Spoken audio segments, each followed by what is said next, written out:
Mi nombre es Ernesto Villarreal y durante los últimos 15 años he trabajado como guía de caza en la Sierra Madre Occidental, específicamente en las montañas del sur de Durango. Conozco cada barranca, cada arroyo y cada sendero de venado, como si los hubiera trazado yo mismo. He guiado a cientos de cazadores, tanto mexicanos como extranjeros, y en todo ese tiempo, nunca había rechazado un trabajo. Hasta ahora. Todo comenzó en noviembre del año pasado, cuando un grupo de 3 cazadores estadounidenses me contrató para una expedición de una semana. Querían cazar venado cola blanca en una zona remota cerca de la frontera con Sinaloa. El líder del grupo era un hombre llamado Robert Hutchins, de unos 50 años con modales correctos y equipo de primera calidad. Lo acompañaban 2 hombres más jóvenes, Tyler y Marcus, que parecían seguir cada instrucción de Hutchins sin cuestionar nada. Nos encontramos en el pueblo de San Dimas, donde cargamos las camionetas con provisiones, municiones y el equipo de campamento. Desde el principio noté algo extraño en la dinámica del grupo. Hutchins apenas hablaba, y cuando lo hacía era para dar órdenes cortas y directas. Tyler y Marcus nunca hacían contacto visual conmigo, y mantenían las manos siempre cerca de sus rifles, incluso cuando no estábamos cazando. El primer día de viaje fue largo.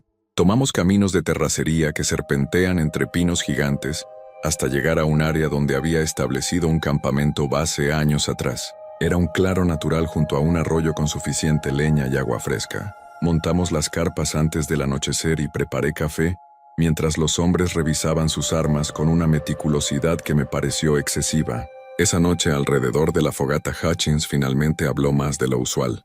Me preguntó sobre la zona, cuántos rancheros vivían cerca, si había caminos alternativos hacia Sinaloa y con qué frecuencia pasaban patrullas por el área. Las preguntas me incomodaron, pero intenté mantener la calma. Le expliqué que estábamos completamente aislados, que el rancho más cercano estaba a casi 20 kilómetros y que las patrullas militares rara vez se adentraban tan profundo en la sierra. Hutchins asintió como si mi respuesta confirmara algo que ya sabía. Tyler y Marcus intercambiaron una mirada que no pude descifrar. Al segundo día salimos temprano a rastrear venados. Encontré huellas frescas cerca del arroyo y seguimos el rastro durante horas.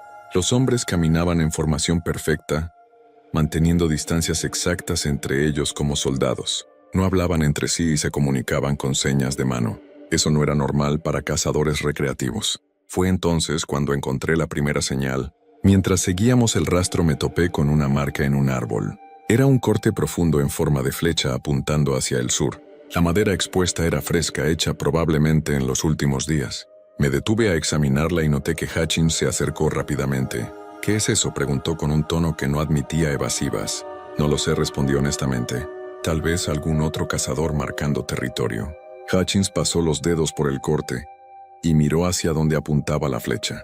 Hizo una seña a Tyler, quien sacó un GPS de su mochila y marcó las coordenadas. Eso me puso nervioso. ¿Qué clase de cazadores usan GPS militar para marcar árboles? Continuamos avanzando, pero ya no estábamos siguiendo venados. Hutchins había tomado el mando dirigiéndonos hacia el sur, siguiendo la dirección de la flecha. Cada 500 metros encontrábamos otra marca idéntica, siempre apuntando en la misma dirección. Era evidente que alguien había trazado una ruta.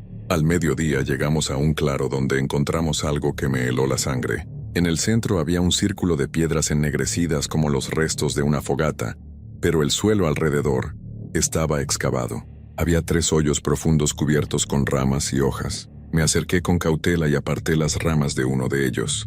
Era una trampa. En el fondo había estacas de madera afiladas cubiertas con una sustancia oscura que parecía sangre seca. Retrocedí inmediatamente y miré a Hutchins. Él ya estaba inspeccionando las otras trampas con una linterna, sin mostrar sorpresa ni alarma. Tyler y Marcus revisaban el perímetro con sus rifles alzados, como si esperaran encontrar algo o alguien. «Deberíamos regresar», dije, sintiendo que mi voz temblaba ligeramente. «Esto no es normal». Hutchins me miró fijamente. «Tú solo sigue guiando, Ernesto. Nosotros nos encargamos del resto». No era una sugerencia, era una orden. En ese momento supe que estos hombres no eran simples cazadores deportivos, pero tampoco sabía qué eran realmente, ni qué estaban buscando. Esa noche acampamos cerca del claro. Hutchins insistió en montar guardia y estableció turnos. Me asignó el primero de medianoche a 2 de la mañana. Me dio un walkie-talkie y me instruyó que reportara cualquier movimiento sin importar qué tan insignificante pareciera. Durante mi turno, el bosque estaba inquietantemente silencioso. No había búhos ni el crujir habitual de animales nocturnos, solo el viento entre los pinos y el ocasional chasquido de la fogata. Entonces escuché algo. Pasos, lentos y deliberados acercándose desde el sur. Tomé el walkie-talkie y susurré: «Hay algo afuera». La respuesta de Hutchins fue inmediata. «¿Cuántos? No lo sé, no puedo ver. Mantén la posición». Los pasos se detuvieron a unos 20 metros del campamento. Alumbré con mi linterna, pero no vi nada, solo árboles y sombras. Entonces escuché un sonido que nunca olvidaré. Era como un silbido bajo, seguido de palabras murmuradas en un idioma que no reconocí. Hutchins salió de su carpa con el rifle en mano, seguido por Tyler y Marcus. Se dispersaron en formación apuntando hacia la oscuridad. El silbido cesó abruptamente y los pasos se alejaron corriendo a una velocidad imposible. ¿Qué demonios fue eso?, pregunté con el corazón latiendo descontroladamente. Hutchins no respondió. Solo hizo una seña para que todos regresáramos a las carpas. Al tercer día las cosas empeoraron. Encontramos un campamento abandonado a unos 3 kilómetros de donde estábamos. Había 2 carpas destrozadas, equipo de caza esparcido por el suelo y manchas oscuras en la tierra que parecían sangre. Hutchins revisó metódicamente todo mientras Tyler tomaba fotografías y Marcus montaba guardia. En una de las carpas encontré una libreta. Las primeras páginas estaban llenas de anotaciones sobre rutas y avistamientos de venados, pero las últimas entradas eran perturbadoras. Día 4. Encontramos las marcas en los árboles. Alguien más está aquí. No son cazadores locales. Se mueven de noche. Día 5. Escuchamos los silbidos otra vez. Miguel dice que deberíamos irnos, pero Carlos insiste en terminar la cacería. Encontramos trampas. Esto no está bien. Día 6. Miguel desapareció anoche. Buscamos por horas, pero no hay rastro. Las huellas terminan en un arroyo. Carlos dice que nos vamos al amanecer. No había más entradas. Le mostré la libreta a Hutchins, quien la leyó en silencio antes de guardarla en su mochila. ¿Conocías a esta gente?, le pregunté. Por primera vez vi algo parecido a una emoción en su rostro. Una mezcla de rabia y determinación. Sí los conocía. Por eso estamos aquí. Entonces comprendí. Hutchins no estaba cazando venados. Estaba cazando a quien había matado a esos hombres, y yo los había guiado directamente hacia ellos. Esa tarde, mientras regresábamos al campamento base, encontramos algo más. Colgando de una rama baja había una mochila abierta. Dentro había documentos de identidad pertenecientes a Miguel Ochoa, uno de los hombres mencionados en la libreta. También había algo más, un teléfono celular. Hutchins lo encendió. Tenía batería suficiente para revisar las últimas fotos. Lo que vimos me hizo retroceder. Eran imágenes de hombres armados, no con rifles de caza, sino con armas automáticas. Estaban vestidos con ropa de camuflaje y llevaban chalecos tácticos. En una de las fotos estaban descargando paquetes de lo que parecían ser ladrillos envueltos en plástico de una camioneta. «Narcotraficantes», susurré. Hutchins apagó el teléfono y lo guardó. «Ahora entiendes por qué necesito que sigas guiando». No respondí. Sabía que si intentaba irme no llegaría muy lejos. Estos hombres no eran simples cazadores de venganza. Eran algo más. Tal vez agentes federales, tal vez mercenarios. Pero definitivamente no iban a dejarme ir hasta que terminaran lo que vinieron a hacer. Esa noche los silbidos regresaron. Más cerca esta vez, rodeando el campamento en círculos cada vez más estrechos. Hutchins y sus hombres no dispararon. Solo esperaron con una paciencia que daba miedo. Al amanecer del cuarto día encontramos huellas alrededor de nuestras carpas. Eran de botas militares. Nos habían estado observando toda la noche sin que nos diéramos cuenta. Hutchins estudió las huellas y sonrió por primera vez desde que lo conocí. «Ya saben que estamos aquí», dijo. «Ahora esto se pone interesante. No sé cómo terminar esta historia porque aún no ha terminado. Sigo en la sierra con estos hombres siguiendo un rastro que cada día se vuelve más peligroso. Cada noche escucho los silbidos, cada mañana encuentro nuevas señales. Pero ahora sé algo que Hutchins no sabe. Anoche mientras hacía mi guardia vi algo que él no vio. Entre los árboles a lo lejos había luces. Muchas luces moviéndose en formación y venían hacia nosotros.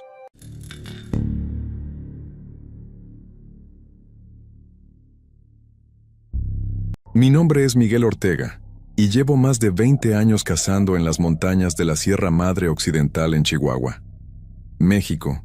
Mi abuelo me enseñó todo lo que sé a rastrear en silencio, a leer las señales del bosque a respetar a los animales que cazamos y sobre todo a nunca adentrarse en ciertas zonas que los viejos del pueblo llamaban tierra prohibida.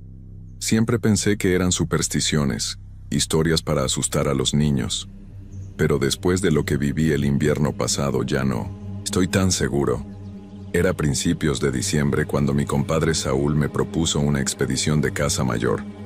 Llevábamos meses planeándola. Queríamos rastrear un venado cola blanca que varios cazadores habían visto en la zona norte. Un macho, enorme con una cornamenta que, según decían, tenía al menos 12 puntas. Era una presa legendaria, y ambos queríamos ser quienes la cobraran. Empacamos provisiones para una semana. Cargamos nuestros rifles y salimos antes del amanecer en mi camioneta. Hacia las montañas el camino era conocido hasta cierto punto, pero Saúl había conseguido información de un lugareño que aseguraba haber visto al venado cerca de un cañón remoto llamado El Silencio, un lugar donde, según las historias locales, la gente desaparecía sin dejar rastro. Traté de disuadirlo. Le dije que había otros lugares más seguros, pero Saúl era terco, siempre lo ha sido. Además, el desafío lo emocionaba, así que acepté pensando que podríamos echar un vistazo, regresar, si algo se sentía mal.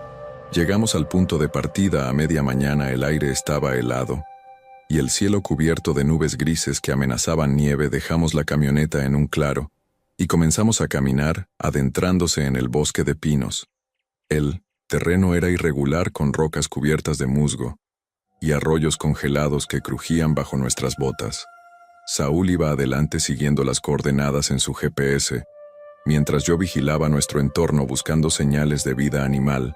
Después de 2 horas encontramos las primeras huellas. Eran frescas, claramente de un venado grande, y las marcas en los árboles cercanos indicaban que había estado frotando su cornamenta ahí recientemente. Saúl sonrió ampliamente. «Esto es él», dijo con certeza. Seguimos el rastro durante horas, subiendo por pendientes empinadas y cruzando barrancos estrechos.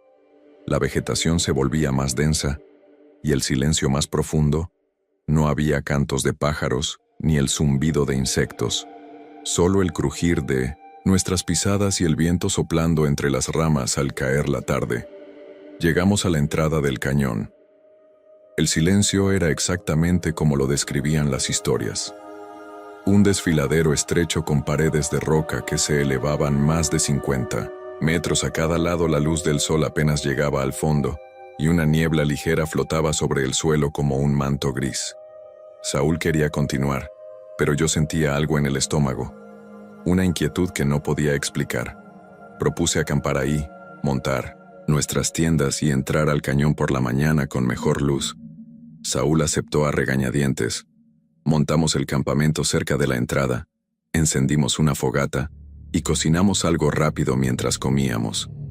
Saúl hablaba emocionado sobre la cacería, sobre lo impresionante que sería regresar con ese venado, pero yo apenas lo escuchaba. Mi atención estaba en el cañón, en esa oscuridad densa que parecía absorber la luz de nuestra fogata. Había algo en ese lugar que no me gustaba, algo que me hacía querer dar media vuelta y regresar a casa esa noche. Desperté sobresaltado por un sonido. Era un ruido seco como madera golpeando contra roca. Salí de la tienda con mi linterna y vi que Saúl también estaba despierto, parado junto a la fogata con el rifle en las manos. «¿Oíste eso?», me preguntó. Asentí y ambos nos quedamos en silencio escuchando el sonido. Se repitió esta vez más cerca. Definitivamente venía del interior del cañón. Saúl quiso investigar, pero lo detuve. «No, vamos a entrar ahí de noche», le dije firmemente. Esperamos hasta el amanecer. Pasamos el resto de la noche despiertos, sentados junto al fuego vigilando la entrada del cañón. El sonido no volvió, pero la sensación de ser observados no nos abandonó. Cuando el sol comenzó a salir, empacamos nuestras cosas y entramos al cañón. El rastro del venado continuaba adentrándose en la garganta de roca. Las paredes se cerraban a nuestro alrededor y el aire se volvía más frío, más denso. Después de caminar unos 20 minutos, encontramos algo que nos hizo detenernos en seco. Era un campamento abandonado. Había una tienda de campaña rota, con la lona desgarrada colgando de las varillas.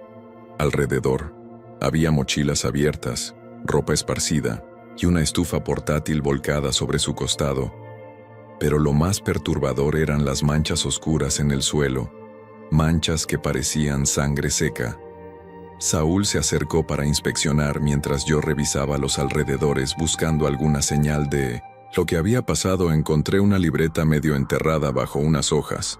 La recogí y la abrí. Las páginas estaban húmedas, pero algunas entradas eran legibles. Día 3. Encontramos huellas extrañas. No son de venado ni de oso. Son demasiado grandes, demasiado profundas. Algo grande vive aquí. Día 5. Escuchamos gritos anoche. No eran humanos, pero tampoco de animales que conozcamos. Carlos quiere irse, pero Miguel insiste en seguir. Día 6.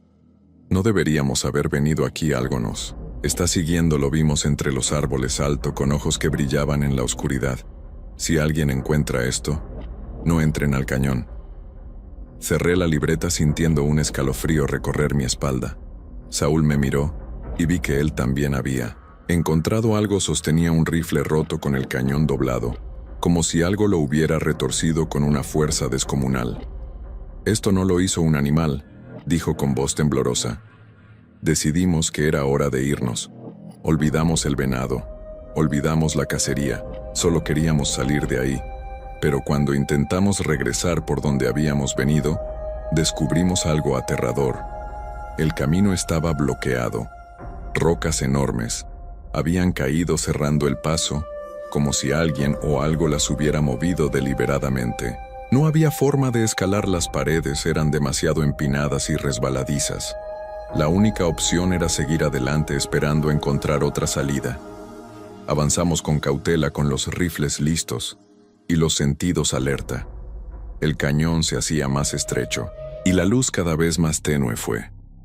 Entonces, cuando lo vimos al principio, pensé que era una sombra proyectada por las rocas, pero cuando Saúl apuntó con su linterna, nos dimos cuenta de lo que realmente era: una figura alta, extremadamente alta, parada. En medio del cañón. No se movía solo. Nos observaba. Tenía una forma vagamente humana, pero sus proporciones eran incorrectas. Brazos demasiado largos, piernas dobladas en ángulos extraños, y una cabeza sin rasgos definidos. Saúl levantó su rifle, pero yo lo detuve. No sabíamos qué era esa cosa, pero disparar podría empeorar las cosas. Retrocedimos lentamente sin apartar la mirada de la figura, y para nuestro horror comenzó a moverse hacia nosotros. No caminaba, se deslizaba como si flotara. Apenas rozando el suelo corrimos. No sé cuánto tiempo ni cuánta distancia recorrimos. Solo sé que nuestros pulmones ardían y nuestras piernas temblaban de agotamiento. Finalmente vimos luz. Al final del cañón, una salida. Nos lanzamos hacia ella sin mirar atrás, y cuando salimos al bosque abierto seguimos corriendo. Hasta que no pudimos más, nos detuvimos jadeando, apoyándonos en los árboles. Cuando me atreví a mirar hacia atrás, la entrada del cañón estaba vacía. No había nada siguiéndonos, pero la sensación de terror no desaparecía. Tardamos horas en encontrar el camino de regreso a la camioneta. Cuando finalmente llegamos, subimos de inmediato y salimos de ahí tan rápido como el camino lo permitía. Nunca volvimos a ese lugar. Nunca hablamos abiertamente de lo que vimos. Saúl dejó de cazar poco después y se mudó a la ciudad. Yo continué, pero evito la zona norte. Evito el silencio. A veces en las noches, cuando cierro los ojos, vuelvo a ver esa figura alta y sin rostro deslizándose hacia nosotros, y me pregunto, ¿cuántos otros cazadores han entrado a ese cañón y nunca han salido? Hay lugares en estas montañas donde el hombre no debería aventurarse, lugares donde algo antiguo y oscuro aún habita, esperando en el silencio.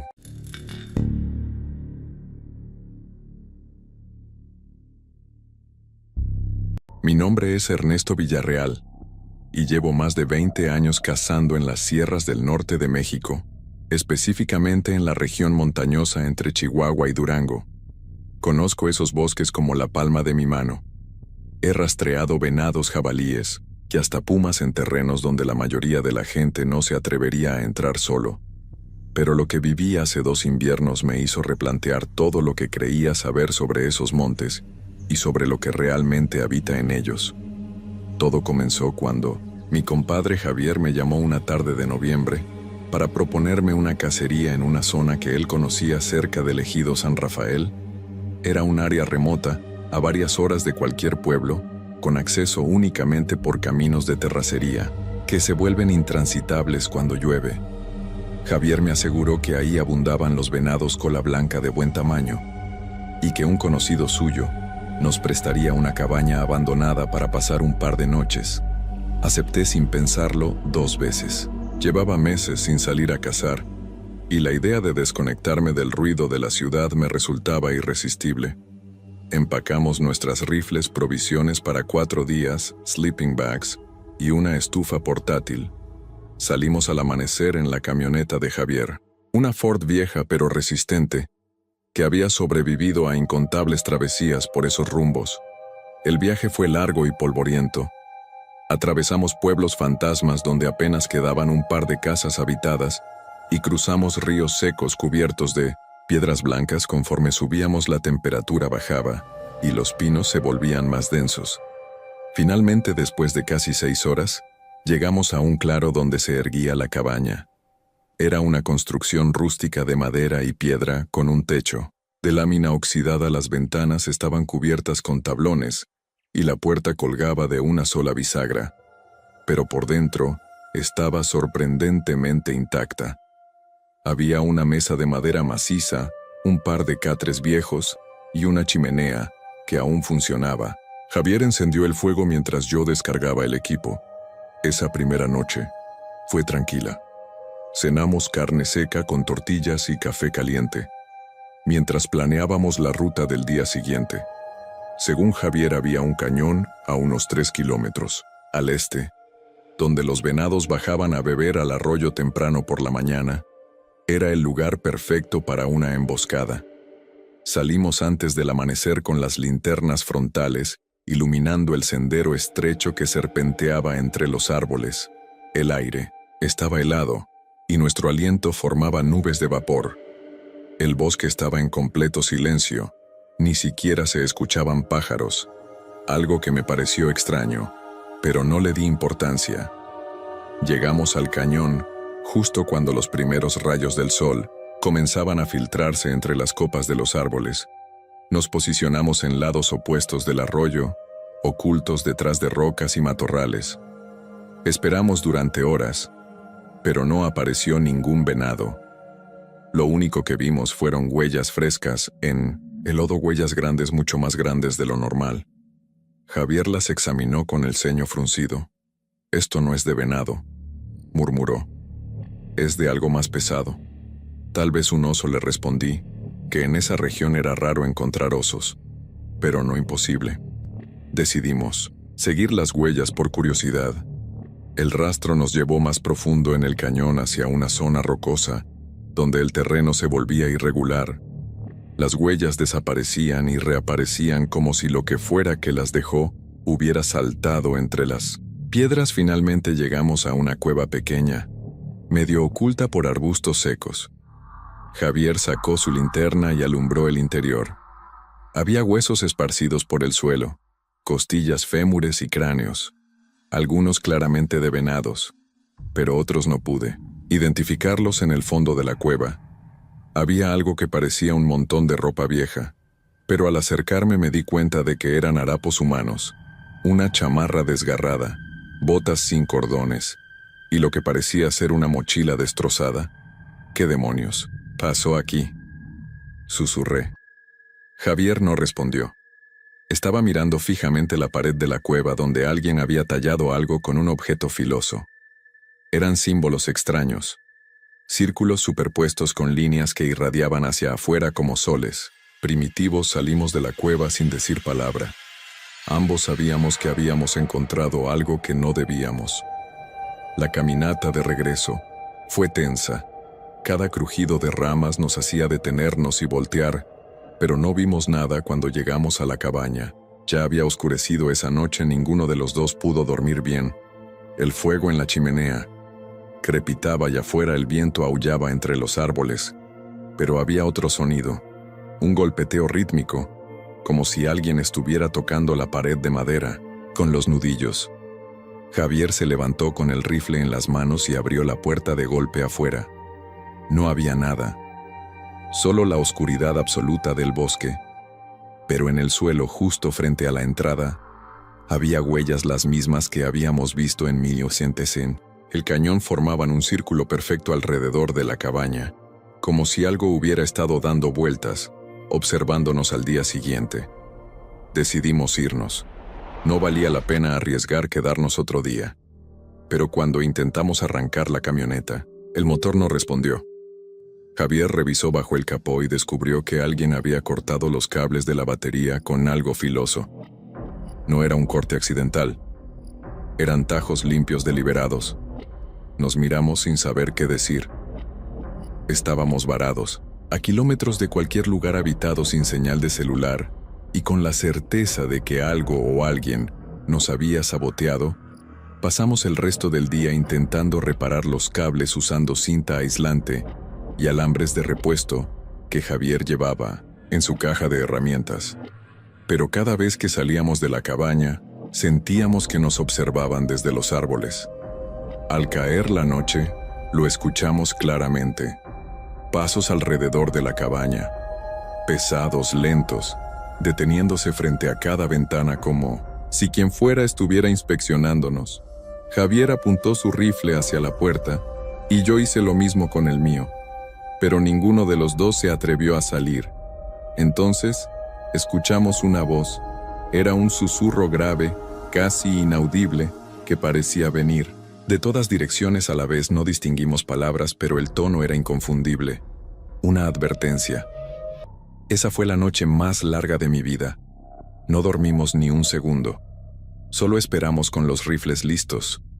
Hasta que amaneció cuando salimos al alba. Las huellas seguían ahí. Pero ahora había algo más colgando de una rama frente a la cabaña.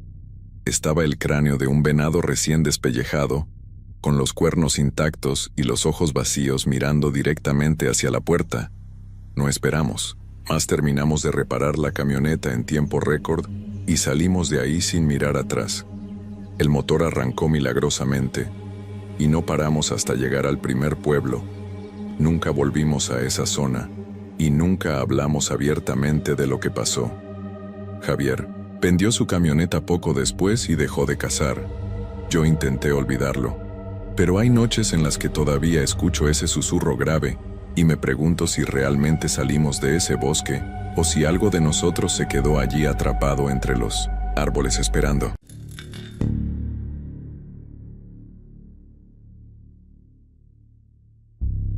Mi nombre es Roberto Maldonado y llevo más de 20 años cazando en las sierras de Durango. Conozco cada cañón, cada arroyo y cada vereda de estas montañas, como si fueran parte de mi propia piel. He rastreado venados, osos e incluso pumas. Pero nunca en todos mis años había sentido el miedo puro que experimenté aquella semana de noviembre, cuando 4 amigos y yo nos adentramos en una zona que los lugareños llaman el Cañón del Silencio. La expedición la planeamos con meses de anticipación. Éramos 5. Javier, mi compadre de toda la vida. Héctor, el más joven del grupo, pero con buen ojo para el tiro. Fernando, nuestro rastreador experto. Y Miguel, el dueño de las camionetas que nos llevarían hasta el punto de partida. Todos teníamos experiencia. Todos habíamos cazado juntos antes y todos confiábamos los unos en los otros. Eso es fundamental cuando te adentras en terreno salvaje donde un error puede costarte la vida. Salimos de Durango al amanecer. Las camionetas, cargadas con equipo, provisiones para una semana, y rifles de alto calibre. El objetivo era un venado cola blanca, que según los reportes de otros cazadores, se movía por la zona alta del cañón. Un macho enorme con una cornamenta impresionante. El camino hacia el punto de entrada era largo y accidentado, serpenteando por caminos de tierra que apenas eran transitables, incluso con vehículos. Todo terreno Llegamos al campamento base, a media tarde un claro junto a un arroyo donde montamos las carpas y preparamos la fogata. La zona era hermosa, rodeada de pinos altísimos, y el aire olía a tierra húmeda y resina. El plan era simple: exploraríamos el área durante los próximos días, siguiendo rastros y marcando las rutas del venado, para finalmente acorralarlo y abatirlo. Antes de regresar la primera noche, fue tranquila.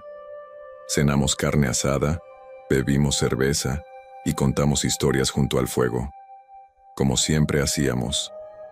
El bosque estaba lleno de los sonidos habituales: el crujir de ramas, el ulular lejano de un búho, el susurro del viento entre los árboles. Dormimos bien todos salvo Héctor, que mencionó haber escuchado algo moviéndose cerca de su carpa, pero lo atribuimos al cansancio del viaje. Al día siguiente salimos, temprano, dividiéndonos en dos grupos. Javier y yo tomaríamos el lado este del cañón, mientras Héctor, Fernando y Miguel explorarían el oeste. Nos mantendríamos en contacto por radio y nos reuniríamos de vuelta en el campamento antes del anochecer. Javier y yo caminamos durante horas siguiendo huellas frescas de venado. El terreno era irregular, con pendientes pronunciadas y vegetación densa que dificultaba el avance, pero estábamos acostumbrados a eso. Encontramos excrementos recientes y marcas en los árboles donde el venado había frotado su cornamenta. Todo indicaba que estábamos cerca. Fue entonces cuando Javier encontró algo extraño: una trampa. No era una trampa comercial de las que usan los cazadores. Era algo rudimentario, hecho con ramas afiladas y cuerdas de fibra natural, formando un lazo que colgaba a la altura del pecho oculto, entre la maleza. La construcción era precisa, casi artesanal, y claramente diseñada para atrapar algo grande. «¿Qué diablos es esto?», murmuró Javier examinándola de cerca. «No lo sé», respondí sintiendo un escalofrío que no tenía nada que ver con el frío. Revisamos los alrededores y encontramos más trampas dispersas por el área. Algunas eran fosas cubiertas con ramas, otras eran lazos. Similares al primero, había incluso una estructura que parecía diseñada para lanzar estacas de madera cuando alguien tropezara con un cable casi invisible. «Nadie caza así», dijo Javier con la voz tensa. Decidimos reportarlo por radio, pero cuando intentamos comunicarnos con el otro grupo, solo obtuvimos estática. Probamos varias veces ajustando frecuencias, pero nada funcionaba. Las radios estaban muertas. Empezamos a regresar al campamento moviéndonos con más cautela, ahora vigilando cada paso. El bosque, que antes nos parecía familiar, ahora se sentía hostil, como si algo nos observara desde las sombras. Cada crujido, cada movimiento entre los árboles nos ponía en alerta. Cuando llegamos al campamento, encontramos a Miguel esperándonos. Estaba pálido y agitado. «¿Dónde están Héctor y Fernando?», pregunté. Miguel negó con la cabeza. «Se separaron de mí hace como 2 horas. Dijeron que habían visto algo y fueron a investigar. No he sabido nada de ellos». Desde entonces, los 3 nos armamos y salimos a buscarlos siguiendo la dirección que Miguel indicó. Gritamos sus nombres, pero el bosque solo nos devolvía ecos. Comenzaba a oscurecer y la temperatura caía rápidamente. Después de casi 1 hora de búsqueda, encontramos a Fernando. Estaba colgado boca abajo de un árbol, atrapado por un lazo que le había atrapado el tobillo. Estaba vivo pero aturdido y tenía un corte profundo en la frente. Lo bajamos con cuidado y le preguntamos qué había pasado.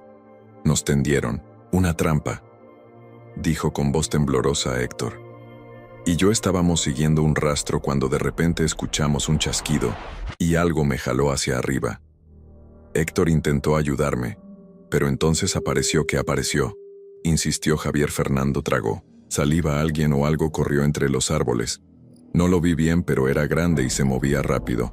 Héctor salió corriendo detrás gritando que no me moviera, pero no volvió. La oscuridad ya era total. Encendimos nuestras linternas y decidimos regresar al campamento para reorganizarnos. Pero cuando llegamos nos encontramos con una escena que nos heló la sangre. Nuestras carpas estaban destrozadas. El equipo estaba esparcido por todas partes, las mochilas abiertas, la comida pisoteada, las lonas de las carpas rasgadas como si alguien las hubiera desgarrado con las manos o con garras. Lo peor era que en el suelo alrededor del campamento había huellas. No eran de animal. Eran huellas humanas descalzas y grandes, demasiado grandes. Pero lo más inquietante era la forma en que rodeaban el campamento como si quien quiera que fuera hubiera estado observándonos durante horas, esperando a que nos fuéramos. «Tenemos que salir de aquí», dijo Miguel con voz quebrada. «Pero no podemos dejar». A Héctor respondí, aunque mi instinto me gritaba que huyera. Pasamos la noche en vela reunidos alrededor de una fogata que mantuvimos encendida con toda la madera que pudimos juntar, cada sonido. Cada sombra nos ponía en tensión. Miguel no dejaba de mirar hacia los árboles con el rifle apretado contra el pecho. Fernando, todavía aturdido, murmuraba incoherencias. Y Javier y yo nos turnábamos para vigilar cerca de las 3 de la madrugada. Escuchamos algo, pasos lentos, deliberados, acercándose. Desde la oscuridad nos pusimos de pie apuntando con los rifles hacia el sonido. «Héctor», gritó Javier, pero no hubo respuesta. Los pasos se detuvieron. Entonces escuchamos una voz. Era Héctor. «Ayúdenme, por favor. Estoy herido». Pero algo en su voz no sonaba bien. Era plana, monótona, como si estuviera leyendo un guión. «Héctor, ¿dónde estás?», grité. «Estoy aquí», respondió la voz desde la oscuridad. «Vengan». Javier dio un paso hacia adelante, pero lo detuve agarrándolo del brazo. «Espera», le dije. Había algo mal, terriblemente mal. La voz volvió a hablar. «Por favor, ayúdenme», pero esta vez venía de otra dirección. Miguel apuntó su linterna hacia el lugar de donde provenía el segundo llamado, y lo que vimos nos hizo retroceder. Era Héctor o algo que se parecía a él. Estaba de pie entre los árboles, inmóvil, con los brazos colgando a los lados. Su rostro estaba pálido, casi gris, y sus ojos reflejaban la luz de la linterna, como los de un animal. «Ayúdenme», repitió con la misma voz plana. Entonces algo más salió de las sombras detrás de él. Era otra figura alta, delgada, con movimientos extraños, como si sus articulaciones no funcionaran correctamente. Miguel disparó el estruendo del rifle. Rompió el silencio nocturno, y las figuras desaparecieron entre los árboles con una velocidad imposible. Corrimos no sé cuánto tiempo, corrimos por el bosque, tropezando con raíces, cayendo y levantándonos sin detenernos. Finalmente llegamos a donde habíamos dejado las camionetas. Subimos y arrancamos sin mirar atrás. Nunca encontramos a Héctor. Las autoridades buscaron durante días, pero no hallaron nada, ni su cuerpo ni rastro de lo que vimos aquella noche. Oficialmente se declaró como un accidente de caza, pero yo sé la verdad, y sé que algo vive en ese cañón, algo que caza.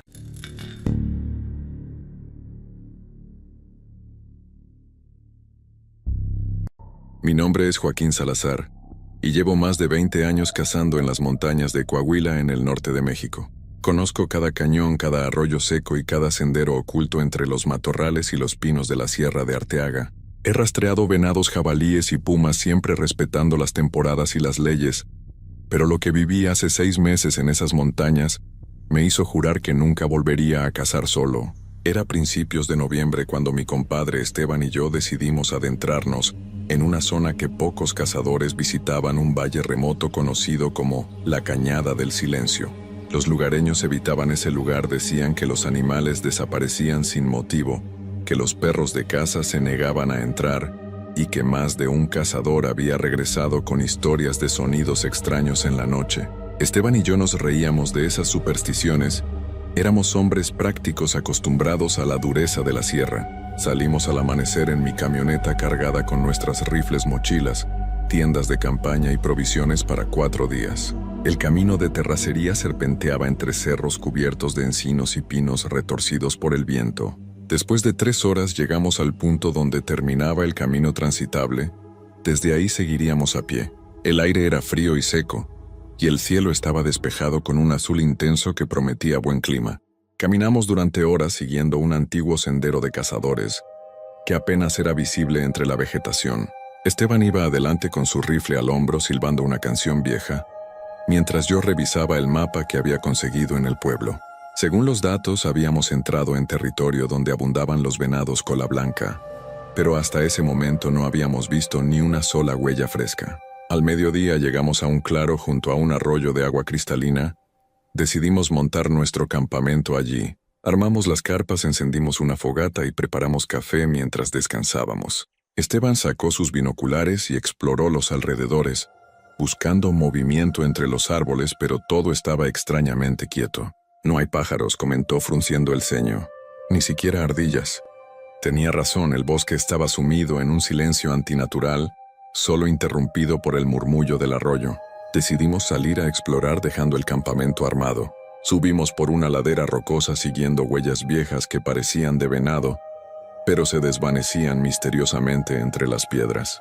Fue entonces cuando encontramos la primera señal de que algo no estaba bien. Colgando de la rama baja de un pino, había un cráneo de venado blanqueado por el sol y el tiempo. Lo curioso era que estaba atado con un alambre oxidado, como si alguien lo hubiera colocado allí intencionalmente. «Esto no es natural», dije tocando el alambre con cautela. Esteban asintió mirando alrededor con más atención. Siguiendo una corazonada exploramos más allá y encontramos otro cráneo de jabalí también colgado de un árbol a unos 50 metros del primero, luego otro y otro. Era como si alguien hubiera marcado un perímetro con los restos de animales muertos. «¿Quién haría algo así?», murmuró Esteban con la voz tensa. «No lo sé», respondí, «pero creo que deberíamos regresar al campamento». Sin embargo, antes de que pudiéramos movernos, escuchamos algún crujido seco, como el sonido de una rama rompiéndose bajo un peso considerable. Nos quedamos inmóviles con los rifles listos mirando hacia la espesura del bosque. El sonido se repitió esta vez más cerca, acompañado de un ruido sordo, como si algo grande arrastrara las patas sobre el suelo, cubierto de hojas secas. Esteban levantó su rifle apuntando hacia los árboles. «¿Quién anda ahí?», gritó con voz firme. No hubo respuesta, solo el silencio pesado y opresivo que parecía tragarse nuestras palabras. Entonces vimos movimiento, una sombra oscura que se deslizaba entre los troncos demasiado rápida para ser un venado, demasiado grande para ser un coyote. Esteban disparó al aire un tiro de advertencia que resonó como un trueno en el valle. La sombra desapareció. Regresamos al campamento casi corriendo sin hablar hasta que estuvimos junto a la fogata. Esteban revisó su rifle con manos temblorosas mientras yo intentaba racionalizar lo que habíamos visto. Tal vez era un oso, sugería, aunque sabía que los osos no se movían así. Esteban negó con la cabeza. «Eso no era un oso, Joaquín. Lo sabes tan bien como yo». Esa noche mantuvimos la fogata encendida y dormimos por turnos con los rifles cargados a nuestro lado. Al amanecer decidimos que era hora de irnos. No habíamos venido a enfrentar lo que fuera que habitaba ese valle. Empacamos rápidamente, pero cuando intentamos regresar por el sendero que habíamos seguido el día anterior, descubrimos algo aterrador. El camino había desaparecido.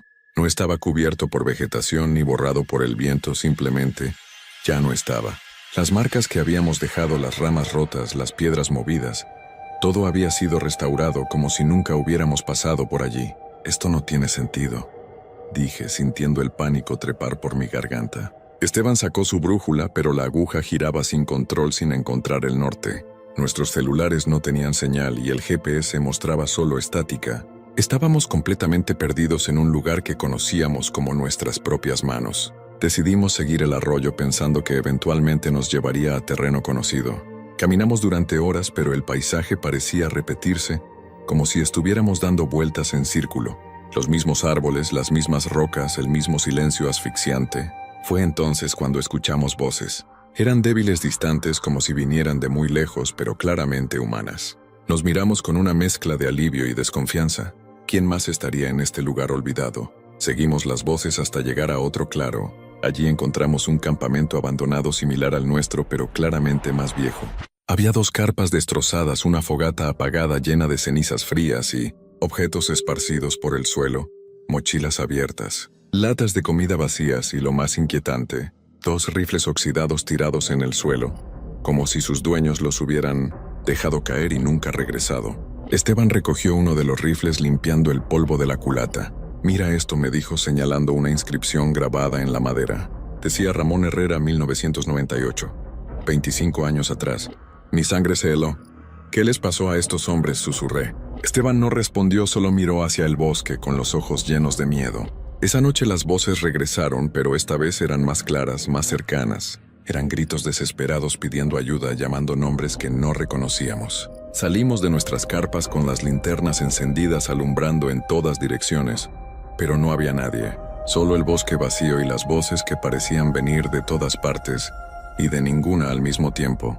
Al tercer día encontramos una salida casi por accidente.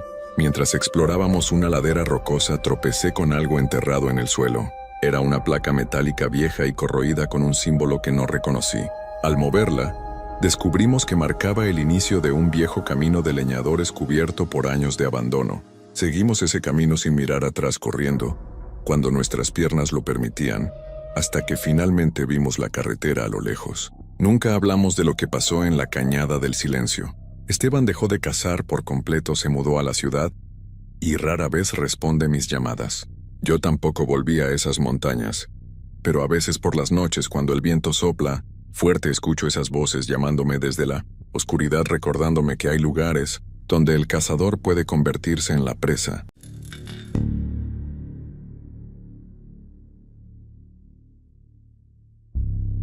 Mi nombre es Miguel Ochoa, y he cazado en la Sierra de Durango desde que tenía 15 años. Mi abuelo me enseñó todo: rastrear, leer las señales del bosque, respetar a los animales y, sobre todo, nunca adentrarse en ciertas zonas que los lugareños llaman territorios malditos. Siempre pensé que eran supersticiones de gente vieja, hasta que una cacería de rutina me demostró que hay cosas en esas montañas que no deberían existir. Era diciembre del año pasado, cuando mi primo Héctor me propuso ir a cazar venado cola blanca, a una zona nueva que había descubierto explorando con unos amigos. Era un valle profundo, rodeado de pinos altísimos, al que solo se podía llegar después de caminar varias horas desde el último camino transitable. Según Héctor, la zona estaba virgen, llena de animales, y nadie la visitaba porque estaba demasiado alejada. Salimos un viernes por la madrugada, en su camioneta. Llevábamos rifles, calibre 30 provisiones para 3 días, carpas, sacos de dormir y un mapa que Héctor había marcado con puntos rojos señalando los lugares donde supuestamente había visto rastros frescos de venados grandes. El camino fue largo y complicado. Dejamos la camioneta en un claro cerca de un arroyo seco y comenzamos la caminata cuesta arriba con las mochilas cargadas. El aire estaba frío y el cielo gris amenazaba con nieve. Héctor iba adelante silbando como si fuera un paseo dominical, mientras yo revisaba constantemente la brújula para no perdernos.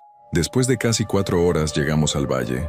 Era tal como lo había descrito, un lugar hermoso y silencioso, con árboles tan altos que apenas dejaban pasar la luz del sol. Montamos el campamento cerca de un manantial pequeño que brotaba entre las rocas y preparamos café caliente, mientras planificábamos la estrategia para el día siguiente. Esa primera noche todo parecía normal. Cenamos carne seca con frijoles enlatados y nos quedamos despiertos junto a la fogata contando historias de cacerías pasadas. Héctor mencionó que durante su exploración anterior había encontrado una cabaña abandonada a unos 2 kilómetros al norte, pero que no se había acercado porque estaba oscureciendo. No le di importancia. En esas sierras hay muchas construcciones viejas de leñadores o mineros que llevan décadas abandonadas al amanecer. Salimos a rastrear. Seguimos un sendero angosto que bordeaba el valle, buscando huellas o excrementos frescos de venado.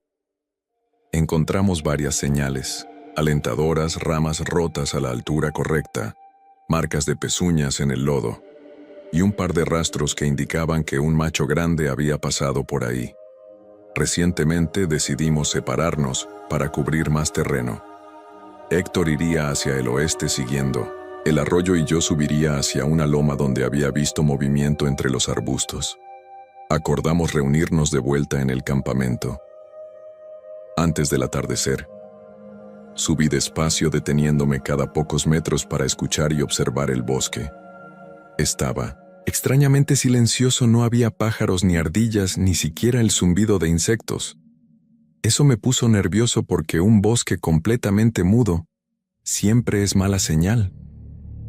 Llegué a la cima de la loma y me oculté detrás de un tronco caído. Desde ahí tenía una vista clara del valle. Esperé durante casi una hora hasta que finalmente vi movimiento. Un venado macho enorme con una cornamenta impresionante salió de entre los árboles y comenzó a pastar tranquilamente a unos 100 metros de distancia. Levanté mi rifle con cuidado, apunté controlando la respiración, y justo cuando estaba a punto de jalar el gatillo, escuché un disparo a lo lejos. El venado salió corriendo y desapareció en la espesura. Maldije en voz baja pensando que Héctor había asustado a mi presa. Bajé de la loma rápidamente para buscar a mi primo, pero cuando llegué al lugar aproximado de donde había venido el disparo, no lo encontré. Grité su nombre varias veces, pero solo el eco me respondió.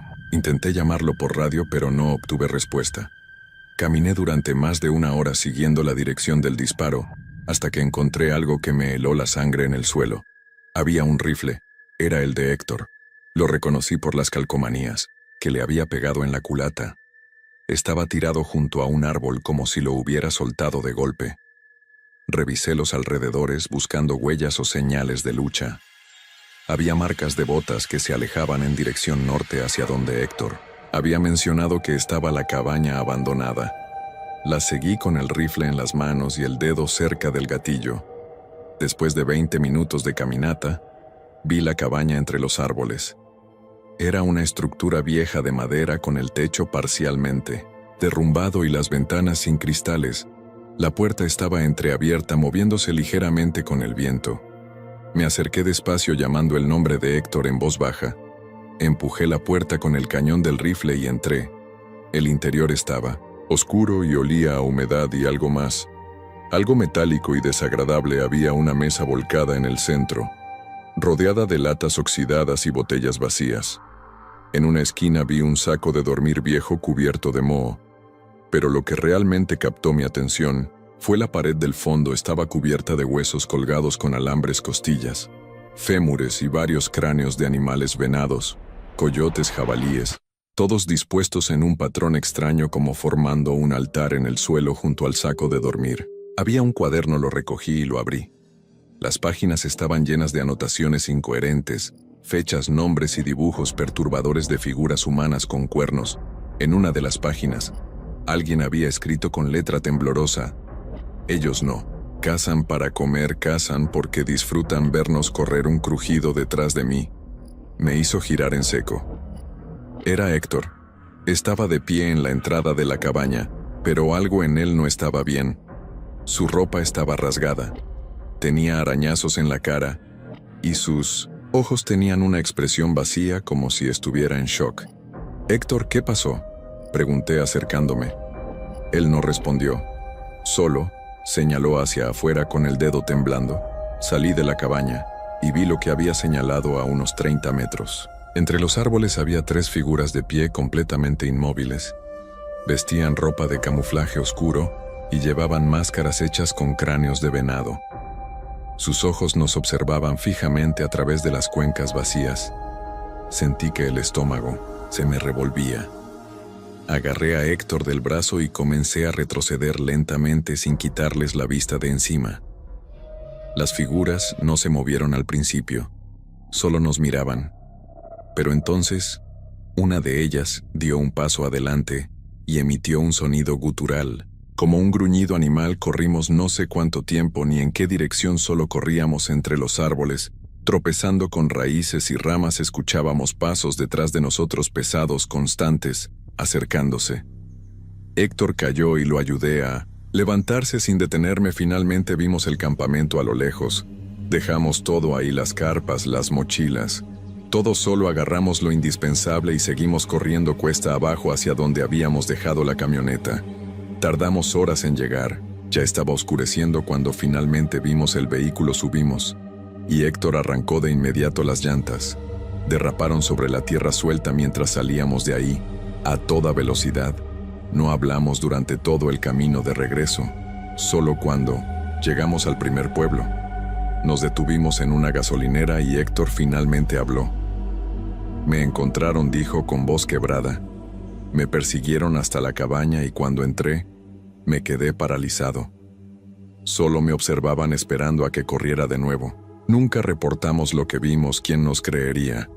Pero dejé de cazar desde entonces y Héctor vendió su rifle un mes después. A veces en las noches. Todavía veo esas máscaras de cráneo en mis sueños y me pregunto si realmente escapamos o si simplemente decidieron dejarnos ir porque la cacería apenas comenzaba.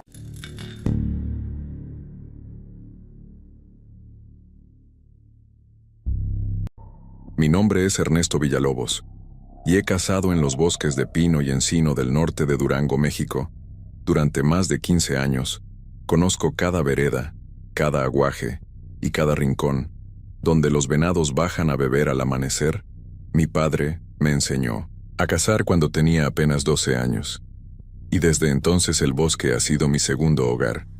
Pero hay una cacería que nunca olvidaré, una que me hizo cuestionar todo lo que creía saber sobre estos montes y sobre lo que realmente habita en ellos. Fue a finales de noviembre del año pasado, cuando 3 amigos y yo decidimos organizar una expedición de 5 días hacia una zona poco explorada, cerca de la comunidad de San Diego de Tesains. Habíamos escuchado rumores de que en esa región merodeaba un puma enorme que había atacado ganado y espantado a los cazadores locales. Querían que alguien lo rastreara, y nosotros vimos la oportunidad perfecta. Éramos 4. Javier, el más joven del grupo, con 26 años. Roberto, un hombre callado pero excelente tirador. Marcos, mi compadre de toda la vida. Y yo salimos un viernes por la mañana en la camioneta de Javier, cargada con tiendas de campaña, víveres para casi una semana, y nuestros rifles. El camino hacia la zona era traicionero, lleno de curvas cerradas y barrancos profundos. Pero llegamos al punto de partida poco antes del mediodía. Dejamos la camioneta escondida entre los árboles y comenzamos a caminar hacia el interior del bosque siguiendo un mapa que nos había dado un ranchero local. El primer día transcurrió sin problemas. Encontramos huellas frescas de venado, señales de jabalí y hasta el rastro de un oso, pero nada del puma. Acampamos esa noche en un claro, junto a un arroyo, donde el agua corría cristalina. Entre las piedras encendimos una fogata, cocinamos frijoles con carne seca, y nos quedamos despiertos hasta tarde contando historias de cacerías pasadas. El bosque estaba tranquilo, demasiado tranquilo, según Marcos, quien comentó que no había escuchado un solo aullido de coyote en toda la tarde al segundo día.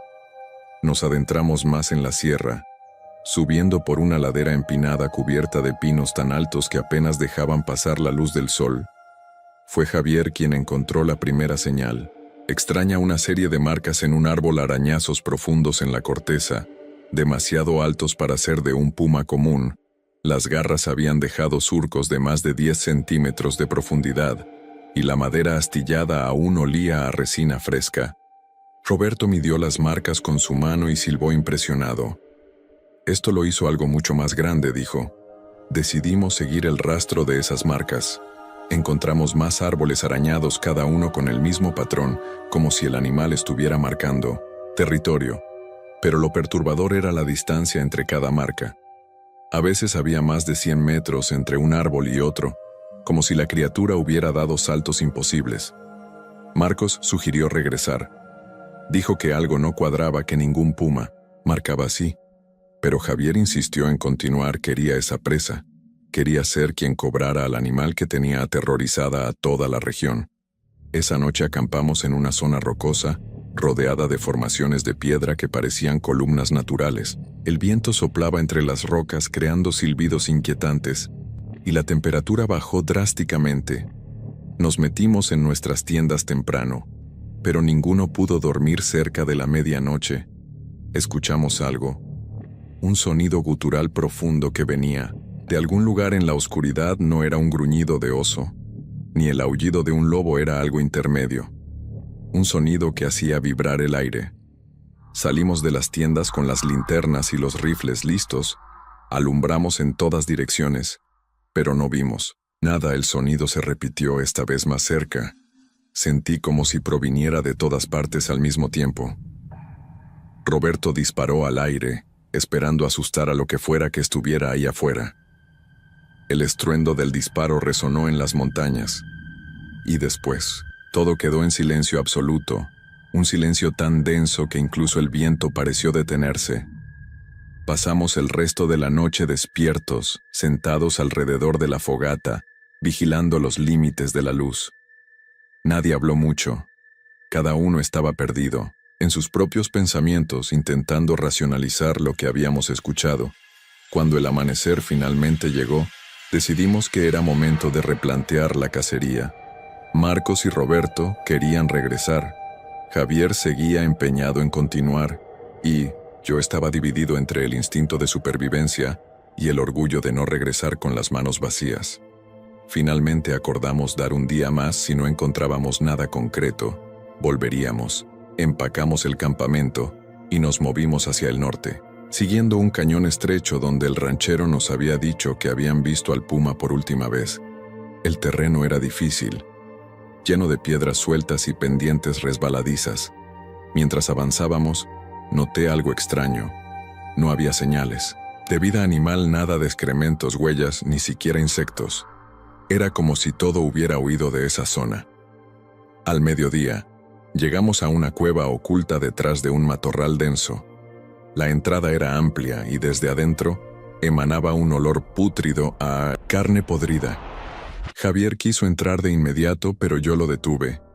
Primero arrojamos piedras adentro para ver si algo salía. No hubo respuesta. Así que encendimos nuestras linternas y entramos con cautela. El interior de la cueva era más grande de lo que esperábamos. El techo se elevaba a varios metros y el suelo estaba cubierto de huesos. Había restos de venados, jabalíes, cabras e incluso lo que parecían ser huesos de ganado vacuno. Pero lo que realmente nos heló la sangre fueron los objetos humanos. Encontramos mochilas desgarradas, botas viejas, una chamarra rasgada con manchas oscuras y, lo más perturbador, una identificación oficial con la foto de un hombre que, según la fecha, había desaparecido hacía 2 años. Roberto recogió la identificación y todos nos miramos sin decir palabra. Esto no era territorio de un puma, era la guarida de algo mucho peor. Fue entonces cuando escuchamos el ruido detrás de nosotros, un gruñido bajo, seguido del sonido de garras arañando la roca. Nos giramos iluminando con las linternas y lo vimos. No era un puma, era algo que nunca había visto en mi vida. Medía casi 2 metros de altura, cuando estaba en 4 patas. Su pelaje era oscuro, casi negro, con manchas irregulares, y sus ojos reflejaban la luz de nuestras linternas con un brillo amarillo antinatural. Pero lo más aterrador era su tamaño. Su cabeza era enorme, con mandíbulas que parecían capaces de triturar huesos, y sus patas delanteras eran grotescamente musculosas, terminando en garras del tamaño de cuchillos. Javier levantó su rifle y disparó. El estruendo fue ensordecedor dentro de la cueva. La bala impactó en el hombro de la criatura, pero apenas pareció notarlo. Lanzó un rugido que hizo temblar las paredes y se abalanzó hacia nosotros. Corrimos hacia la salida tropezando con huesos y rocas, mientras la bestia nos perseguía. Roberto cayó, y por un momento pensé que lo perderíamos. Pero Marcos se detuvo y disparó directamente a la cara de la criatura, dándole tiempo a Roberto para levantarse. Salimos de la cueva y corrimos cuesta abajo sin mirar atrás. Escuchábamos a la criatura detrás de nosotros, destrozando arbustos y rugiendo con furia. Javier tropezó y rodó varios metros, pero se puso de pie de inmediato, cojeando pero moviéndose. Yo disparé hacia atrás sin apuntar, solo esperando ganar unos segundos. No sé cuánto tiempo corrimos, tal vez 30 minutos, tal vez 1 hora. Finalmente llegamos a un río y lo cruzamos, chapoteando en el agua helada. Nos escondimos detrás de unas rocas grandes con los pulmones ardiendo y el corazón martillando en nuestros pechos. Esperamos conteniendo la respiración.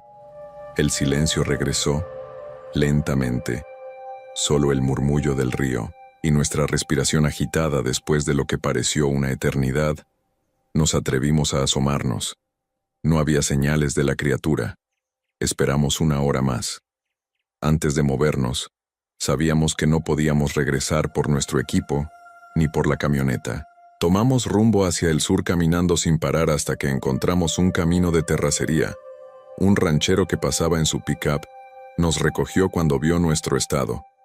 Preguntó qué nos había pasado, pero ninguno pudo responder coherentemente. Solo le pedimos que nos llevara al pueblo más cercano. Nunca regresamos por nuestras cosas. Nunca reportamos oficialmente lo que vimos. ¿Quién nos creería? Han pasado meses, y todavía tiemblo cuando recuerdo esos ojos amarillos brillando en la oscuridad de la cueva. Dejé de cazar en esa región, y cuando escucho historias de animales extraños en las montañas, ya no me río, porque ahora sé que hay cosas en esos bosques, cosas que no están en ningún libro, que no tienen nombre, y que es mejor dejar en paz.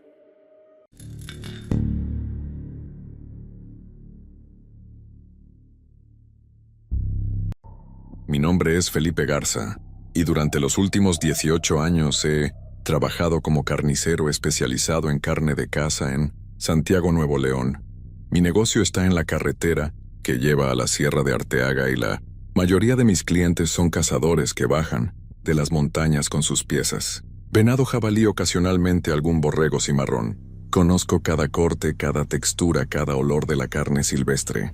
Por eso sé cuando algo no está bien. Todo comenzó en diciembre del año pasado, durante la temporada alta de caza.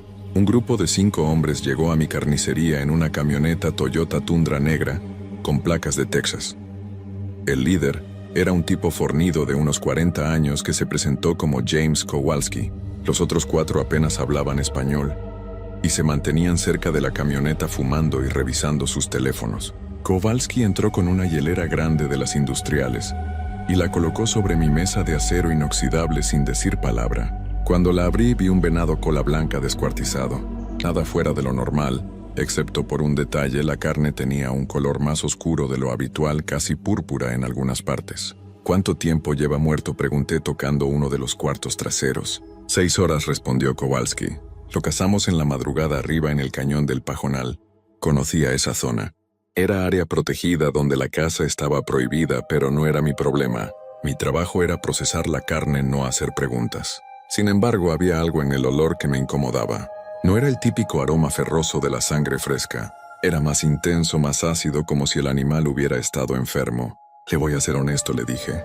Esta carne no se ve bien. Tal vez el animal tenía alguna enfermedad. Kowalski me miró fijamente. Está fresco. Solo procésalo. Te pago el doble. Esa frase, el doble, debió haberme hecho dudar. Pero negocio es negocio. Acepté el trabajo y les dije que volvieran en 3 horas. Cuando se fueron, comencé a trabajar. Al hacer el primer corte en el lomo noté algo extraño. La textura de la carne era diferente, más fibrosa de lo normal. Y cuando corté más profundo encontré algo que nunca había visto en un venado. Había pequeños nódulos duros bajo la piel, como quistes o tumores distribuidos por todo el músculo. Los extraje con cuidado y los coloqué en una charola. Eran del tamaño de canicas de color grisáceo, y al cortarlos tenían un interior cristalino como vidrio molido. Tomé fotos con mi celular pensando en mostrárselas a un veterinario que conocía. Pero antes de que pudiera hacer algo más, escuché la puerta abrirse. Kowalski había regresado antes de tiempo. Vio la charola con los nódulos y su expresión cambió completamente. ¿Qué hiciste con eso?, preguntó acercándose rápidamente. Lo saqué de la carne, respondí desconcertado. No sé qué son, pero no pueden venderse así. Kowalski tomó la charola y la vació en una bolsa de plástico que sacó de su chamarra. Dame el celular, dijo extendiendo la mano. ¿Qué? ¿Como que mi celular? Las fotos. Bórralas. Ahora. No entiendo qué. Kowalski sacó un fajo de billetes y lo arrojó sobre la mesa. Eran $1000. Borra las fotos, termina el trabajo y olvida lo que viste. Lo miré a los ojos buscando alguna señal de que estaba bromeando, pero su rostro era de piedra. Borré las fotos frente a él, aunque ya las había respaldado en la nube, y terminé de procesar la carne en silencio. Cuando se fueron me quedé pensando en esos nódulos. Había procesado miles de venados en mi vida y nunca había visto algo así. Esa noche busqué en internet enfermedades de cérvidos, tumores, parásitos, cualquier cosa que pudiera explicarlo, pero nada coincidía. 2 semanas después, Kowalski regresó. Esta vez traía 2 hieleras grandes. Adentro había partes de 3 venados diferentes, todos con la misma carne oscura, el mismo olor ácido, y cuando los procesé, los mismos nódulos cristalinos. ¿Dónde están cazando estos animales?, pregunté mientras trabajaba. Kowalski estaba sentado en un banco mirando su teléfono. En diferentes lugares respondió sin levantar la vista. Tenemos permisos especiales. No existen permisos especiales para cazar en áreas protegidas, dije. Y estos animales están enfermos. No deberían estar comiéndolos. Kowalski finalmente me miró. No son para comer. Entonces, ¿para qué los cazan? No obtuve respuesta. Durante las siguientes semanas el patrón continuó. Cada 3 o 4 días Kowalski aparecía con más venados. Siempre los mismos síntomas, siempre los mismos nódulos. Y siempre me pagaba en efectivo el doble de mi tarifa normal. Pero empecé a notar algo más. La carne cada vez era más oscura. Los nódulos eran más grandes y numerosos. Y en uno de los últimos venados que procesé, encontré algo que me hizo detenerme en seco. Dentro del pecho del animal, junto al corazón, había un objeto metálico incrustado en el tejido. Lo extraje con cuidado. Era una bala, pero no era como las balas de caza normales. Tenía marcas extrañas grabadas en la superficie y estaba hecha de un metal que nunca había visto plateado, pero con un brillo azulado. Kowalski entró justo cuando la estaba examinando. Se la arrebaté de las manos antes de que pudiera reaccionar. ¿De dónde la sacaste?, preguntó con voz tensa. Estaba dentro del venado, respondí. En el pecho. Alguien ya le había disparado a este animal. Kowalski guardó la bala en su bolsillo y me miró con una expresión que bordeaba la desesperación. ¿Cuántos nódulos encontraste en este? Conté los que había extraído. 27. Kowalski maldijo en voz baja. Ya es demasiado tarde entonces. Demasiado tarde. ¿Para qué? No respondió. Solo tomó la carne que ya había procesado, dejó el pago sobre la mesa y salió sin decir más. Esa noche decidí investigar por mi cuenta. Conduje hasta el cañón del Pajonal, donde Kowalski dijo que habían cazado el primer venado. El camino era empinado y rocoso, pero mi camioneta pudo manejarlo. Llegué justo antes del anochecer. El cañón era un valle estrecho rodeado de pinos con un arroyo que corría por el centro. Estacioné y comencé a caminar buscando señales de campamentos o actividad de caza. No tardé mucho en encontrar algo. Había un claro a unos 500 metros del camino, con señales evidentes de que alguien había acampado ahí recientemente. Fogata apagada, latas vacías y, lo más perturbador, manchas de sangre en las rocas. Pero no era sangre roja. Era de un color oscuro, casi negro. Mientras examinaba el área, escuché un sonido que me hizo congelarme. Era un bramido profundo como el de un venado en celo, pero distorsionado como si viniera de un altavoz dañado. El sonido venía del bosque al otro lado del arroyo. Tomé mi linterna y crucé con cuidado. Las huellas eran evidentes en el lodo. Eran de un cérvido, pero mucho más grandes de lo normal, y había algo más. Las pezuñas dejaban marcas más profundas, en la parte delantera, como si el animal estuviera caminando inclinado, hacia adelante de forma antinatural. Seguí el rastro durante casi 1 kilómetro hasta que llegué a una cueva poco profunda. El olor era insoportable, carne podrida mezclada con ese aroma ácido que conocía de los venados que había procesado. Dentro de la cueva había restos, huesos de venado amontonados sin orden, pero también había algo más. Ropa humana desgarrada, una bota y una mochila con una identificación de Texas que decía Marcus Webb. Salí de la cueva tambaleándome y vomité. Cuando me recuperé, saqué mi teléfono para llamar a la policía, pero no había señal. Entonces escuché pasos detrás de mí, pesados, lentos.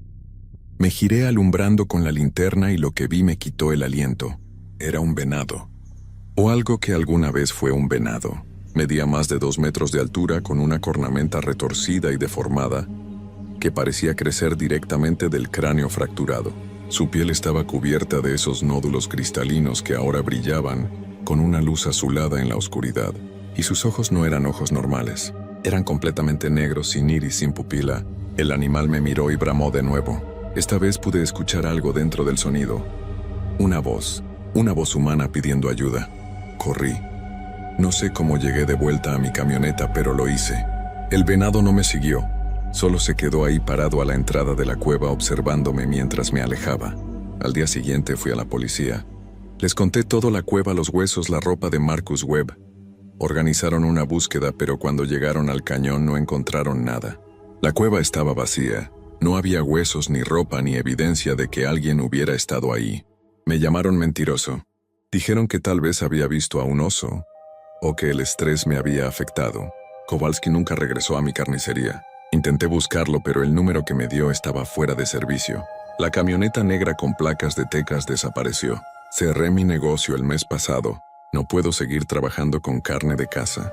Cada vez que veo un corte oscuro, cada vez que huelo ese aroma ácido, vuelvo a ver esos ojos negros mirándome desde el bosque. Y cada noche cuando cierro los ojos escucho ese bramido. Y dentro del sonido sigo escuchando la voz pidiendo ayuda. Una voz que cada día suena más como la mía.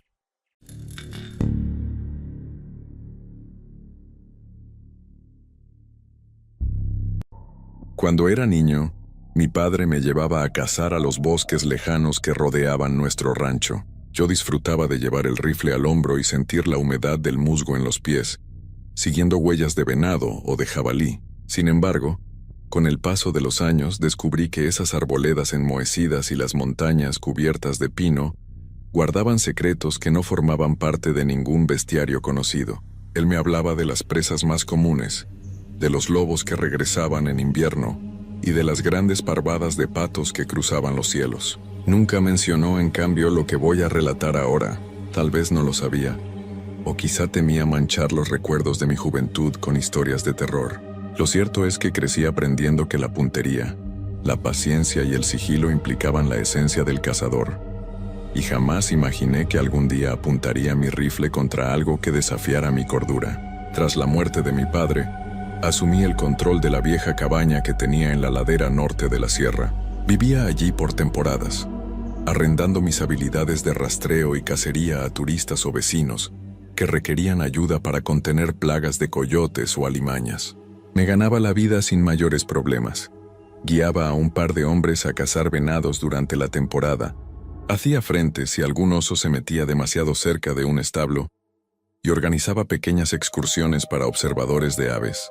Sin embargo, todo cambió el otoño en que aparecieron relatos sobre un depredador desconocido que merodeaba varios ranchos. Las historias salpicaban los corrillos de la taberna del pueblo y la entrada del mercado. Una mañana, el encargado de la carnicería me comentó que habían encontrado a 2 novillos muertos en extrañas circunstancias, con la piel desgarrada y ni una sola gota de sangre alrededor. Semana tras semana surgían más relatos. Cabras despedazadas, perros de cacería desaparecidos, incluso un joven granjero que, según algunos, se internó en el bosque y no regresó. Yo me resistía a creer que existiera un monstruo. Tal vez se trataba de una banda de ladrones con técnicas crueles para robar ganado, o de algún puma agresivo al que no lográbamos rastrear. Pero las noticias se volvían cada vez más delirantes. Una noche, recibí la visita de un anciano llamado Gabriel Gálvez, a quien la gente del pueblo apodaba el nieto de la bruja. Nunca supe si tenía brujas en su familia, o si era pura chismosería, pero la cuestión es que el viejo Gálvez juraba haber visto a la criatura desde la ventana de su granero. Llegó a mi puerta nervioso, con una lámpara temblando en su mano y una mirada asustada. Dijo que la había contemplado a la luz de la luna, a unos 100 metros de pie junto a un bebedero de agua para caballos. Comentó que era alta, desgarbada, con extremidades largas y ganchudas, y que al moverse parecía deshacerse en la penumbra antes de reaparecer más cerca. Me pidió que lo ayudara, que fuera a vigilar su rancho. Nunca antes había visto a un hombre de campo tan aterrado. Accedí a acompañarlo con la promesa de que me contaría cada detalle de sus observaciones. Esa misma noche, me trepé a su desván con el rifle listo, mientras él se quedaba abajo, plegando oraciones en un murmullo casi constante. El viento soplaba con dureza sobre los trigales, creando una melodía sorda que a mí me crispaba los nervios. Durante más de 3 horas no percibí nada salvo la danza de sombras de los árboles, cuando la luna asomaba entre nubes. De pronto, alrededor de las 2 de la madrugada, un escalofrío me recorrió la espalda. Percibí un olor extraño, dulzón y rancio al mismo tiempo que me caía al estómago como una piedra. Me incorporé y miré a través de la endija de la ventana. En la distancia, alcancé a ver un movimiento anómalo en los límites del campo de trigo. Apunté con la mira. No distinguía nada, solo una silueta encorvada. Cuando me pareció que se volvía hacia mí y que 2 puntos luminosos surgían en donde debían estar sus ojos, apreté los dientes y apagué la linterna de mi rifle, esperando no delatar mi posición. La oscuridad se hizo absoluta. El anciano abajo soltó un grito breve. Bajé corriendo, con el corazón en la garganta. Lo encontré pálido, golpeado contra la pared. Titubeó al hablar, balbuceando que una mano huesuda se había asomado por la rendija de la puerta. Busqué con la linterna en la periferia de la casa, mas no hallé huellas claras. Era como si se hubiera desvanecido. Me invadió el temor de que estuviéramos ante algo que rompía por completo las reglas de la naturaleza. Me quedé el resto de la noche en vela, sin más incidentes. Con el alba, me despedí de Gálvez prometiéndole investigar más. Me dejó unas monedas por la guardia, pero la expresión de pánico en su rostro no desaparecía. A la semana siguiente, un hacendado adinerado me ofreció un buen pago para internarnos en el bosque y averiguar qué diantres devoraba o asustaba a sus animales. Su nombre era Norberto Ladrón de Guevara, un forastero que había comprado tierras y presumía de su puntería y valor. Decía que traería un rifle con mira nocturna y munición de alto calibre, y que me encargaría de guiarlo hasta la zona montuosa donde sospechaba que habitaba el depredador. La oferta era muy tentadora. Cubriría mis gastos por un año entero y además contaría con su equipo de avanzada. Dudé unos instantes. Recordé la figura borrosa que vi en la granja de Gálvez y la inexplicable forma en que parecía acercarse y apartarse entre las sombras. Sin embargo, acepté. A fin de cuentas, me urgía dinero para reparar el techo de mi cabaña y comprar provisiones de invierno. Partimos un martes al amanecer. Él llevaba por delante 2 mulas cargadas con comida, municiones y una tienda de campaña lujosa. Yo, más escueto, portaba mi viejo rifle de cerrojo y 2 pistolas en la cartuchera. El sendero era pedregoso y nos condujo a una vaguada tupida de robles. Ya en la arboleda sentí que el aire se volvía espeso y la luz del sol tardío se filtraba con timidez. La mayoría de los animales del bosque se comportaban con una extraña cautela. No vimos ni conejos saltando ni ardillas en los troncos. Solo rastros débiles y el persistente silencio que, de cuando en cuando, se rompía con un crujido de rama sin un origen claro. Ladrón de Guevara, sin embargo, mantenía una actitud segura como si estuviera en un safari rutinario. Yo, en cambio, notaba el costillar helarse, igual que aquel instante en que sentí la presencia en la granja de Gálvez. Acampamos a la orilla de un riachuelo con piedras resbaladizas. Ya entrada la tarde, el forastero y yo montamos la tienda. Prendimos fogata y hablamos de cómo organizarnos en la noche. Él sugería dormir en turnos, pero se veía ansioso por una confrontación. Mientras cenábamos carne enlatada, sentí un golpe de náusea que me hizo soltar la cuchara. Un olor nauseabundo provenía de la orilla del bosque, como si algo en descomposición estallara en mis fosas nasales. Encendí la linterna y caminé unos metros. Encontré un cervatillo muerto con las costillas al aire, despellejado con una limpieza escalofriante. Ni una gota de sangre, otra vez. A su alrededor, la hierba aparecía aplastada, y el aire estaba viciado con un perfume rancio, indefinible. Tragando saliva, regresé junto a la hoguera y le conté a mi compañero. Quizá un gran felino fue toda su respuesta. Esa noche no pude pegar ojo. Hacía frío. El viento golpeaba la lona de la tienda, y más de una vez creí escuchar pasos arrastrándose entre el pasto. Al tercer día de internarnos en la sierra, llegamos a un claro conocido por mí como La Losa, un paraje donde la roca sobresalía del terreno formando una especie de planicie.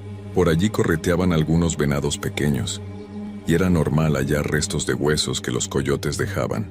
Nos quedamos con la idea de apostarnos al anochecer, vigilando los alrededores. Ladrón de Guevara no parecía intimidado. Montamos un puesto de observación sobre un peñasco y encendimos apenas un farol chiquito para no atraer curiosos. Allí estuvimos en silencio, sintiendo la garganta seca y los músculos tensos. Cuando la luna subió, proyectó sobre la losa un resplandor lívido. Se alcanzaba a ver parte del terreno. De pronto detecté movimiento. Señalé a mi compañero la figura que se desplazaba entre las sombras, a unos 50 metros. Parecía ir al centro del claro. Tomé los binoculares. Me falló la respiración. Aquello no era un oso, ni un puma, ni un lobo. Su silueta delgada y altísima reflejaba contornos retorcidos. Andaba en 4 extremidades, pero si se detenía se incorporaba a casi 2 metros de altura. Y sus ojos, un extraño fulgor amarillento flotaba en donde uno imaginaría la cabeza. Ladrón de Guevara, maldijo, al mismo tiempo fascinado. Subió la mira nocturna y disparó, rompiendo el aire con un estallido. Yo contuve el aliento. El proyectil alcanzó a rozar a la criatura, que soltó un chillido pavoroso, como el de un cerdo degollado mezclado con un gruñido de macho cabrío. Cada célula de mi cuerpo gritó que huyera. Sin embargo, él quiso recargar y apuntar de nuevo. La bestia se movía con velocidad inverosímil, rodeando el claro para buscar cobertura. Mi camarada disparó otra vez, pero falló. Con la adrenalina a tope, bajé del peñasco y corrí al claro para ver si podía encontrar rastros de sangre. Al llegar, el hedor volvió a llenarme las narices y tuve una arcada seca. Ni una mancha carmesí. Ladrón de Guevara me iluminaba desde arriba con un foco, pero la escasa luz dificultaba la búsqueda. De pronto sentí un rumor a mi izquierda. Volteé y la vi. Estaba a menos de 10 metros erguida entre dos rocas enseñando dientes o algo así, porque su rostro en penumbra carecía de facciones definidas. Juro que sentí que mi rifle era inútil. Aún así le disparé. El retroceso me lastimó el hombro. Oí otro alarido desgarrador. La bestia se lanzó en diagonal, saltó sobre una roca y se perdió en la espesura con un murmullo sibilante. Corrí de vuelta temblando, y le grité al ladrón de Guevara que se bajara, que revisáramos el lugar al alba. No dormimos. El forastero no paraba de despotricar, como si estuviera furioso de no poder exhibir su trofeo. Yo, por mi parte, estaba congelado por el miedo. Nunca, ni en los relatos más escalofriantes de mi niñez, había previsto algo semejante. Refiné mi postura mental y me dije, si existe, si sangra, entonces se puede matar. Al amanecer, rastreamos la zona. Encontramos una que otra gota oscura que bien podría ser sangre. Sin embargo, los rastros se desvanecían a los pocos metros. Un escalofrío me oprimió el pecho. Ladrón de Guevara me propuso seguir en dirección al cañón más profundo de la sierra.